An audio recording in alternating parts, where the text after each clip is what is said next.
திருமணம் பண்ணாமல் இருக்கிறதுக்கு காரணம் வந்து பார்த்தீங்கன்னா, மிகப்பெரிய அளவுல இவங்க தான் அப்படின்னு இப்ப தளபதி நடிகை எடுத்திருக்கக்கூடிய முடிவு மிகப்பெரிய அளவுல ரசிகர்களுக்கு ஷாக் ஆகியிருக்கு. தென்னிந்திய சினிமாவுல மட்டும் இல்லாம ஒட்டுமொத்த இந்திய சினிமாவிலும் பல திரைப்பட பிரபலங்கள் திருமணம் செய்யாமல் இருக்காங்க. குறிப்பாக நடிகை த்ரிஷா, ஷகீலா, ஷோபனா, பிரபாஸ், அனுஷ்கான்னு இந்த பட்டியல் தென்னிந்திய சினிமாவுல நீண்டுகிட்டே போகும். அதேபோல திருமணம் செய்து கொண்ட பின்னர் அதிலிருந்து வெளியேறி விவாகரத்து பெற்ற பின்னர் மறுமணம் செய்து கொள்ளாமலும் பல திரைப்பட பிரபலங்கள் இருக்காங்க. இப்படியான நிலையில தான் ஏன் திருமணம் செஞ்சுக்கலன்னு நடிகை ஷோபனா தெரிவிச்சிருக்காங்க. ஷோபனா தென்னிந்திய திரைப்படமாக இருந்தாலும் இந்திய திரையுலகம் முழுவதும் நல்லா தெரியக்கூடிய ஒரு நபர். நடிகையாக மட்டும் இல்லாம இந்தியாவிலேயே தலை சிறந்த பரதநாட்டிய பள்ளியையும் இவங்க நடத்தி வராங்க. இதன் மூலம் பலருக்கும் இலவசமாக பரதநாட்டியம் கற்றுக் கொடுத்து வராங்க. அவ்வப்போது சினிமாவிலும் நடித்து வராங்க. கடைசியாக இவருடைய நடிப்புல கடந்த ஆண்டு கல்கி 2898 AD படம் ரிலீஸ் ஆச்சு.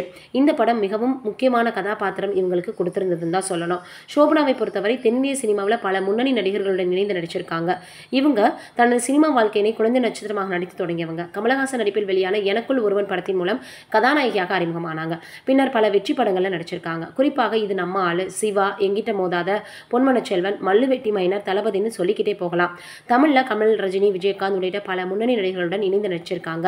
மலையாளத்துல மோகன்லால், மம்முட்டி போன்ற பிரபலங்களோடையும் நடிச்சிருக்கிறாங்க. ரஜினியுடன் தளபதி படத்துல நடிச்சதை வச்சுதான் பலரும் இவங்களை அடையாளம் காண்பதற்காக பல பேட்டிகள்ல சொல்லுவாங்க. 2006ஆம் ஆண்டு பத்மஸ்ரீ விருது வழங்கப்பட்டுச்சு. விருதை அப்போது குடியரசுத் தலைவராக இருந்த APJ அப்துல் கலாம் அவர்கள் தான் வழங்கினாரு. சில தினங்களுக்கு முன்னாடி இவங்களுக்கு பத்மபூஷன் விருது அறிவிக்கப்பட்டிருக்கு. பலரும் இவங்களுக்கு வாழ்த்துக்களை தெரிவிச்சு வராங்க. ஷோபனா 54 வயதாகியும் திருமணம் பண்ணல. இது தொடர்பாக பேசும்போது ஏன் திருமணம் செஞ்சுக்கலன்னு காரணத்தை தெரிவிச்சிருக்காங்க. தனக்கு தனிமையாக வாழ தான் பிடிச்சிருக்கா. திருமணத்தின் மீது ஈர்ப்பு இல்லையா, தனிமையாக வாழ்றதா நிம்மதியா இருக்குன்னு சொல்லியிருக்காங்க. இந்த பதில் பலரையுமே அதிர்ச்சியில் ஆழ்த்திருக்கு. ஷோபனா ஒரு பெண் குழந்தையை தத்தெடுத்து வளர்த்து வராங்க அப்படின்றது குறிப்பிடத்தக்கது. என்னடா இது, ஷோபனா அவர்கள் திடீர்னு தனக்கு விருப்பம் இல்லைன்னு சொல்லிட்டாங்களேன்னா எல்லோருமே இப்போ வந்து பார்த்தீங்கன்னா ஷாக் ஆகியிருக்காங்க. நீங்க என்ன நினைக்கிறீங்கன்னு மறக்காம கமெண்ட்ல சொல்லுங்க.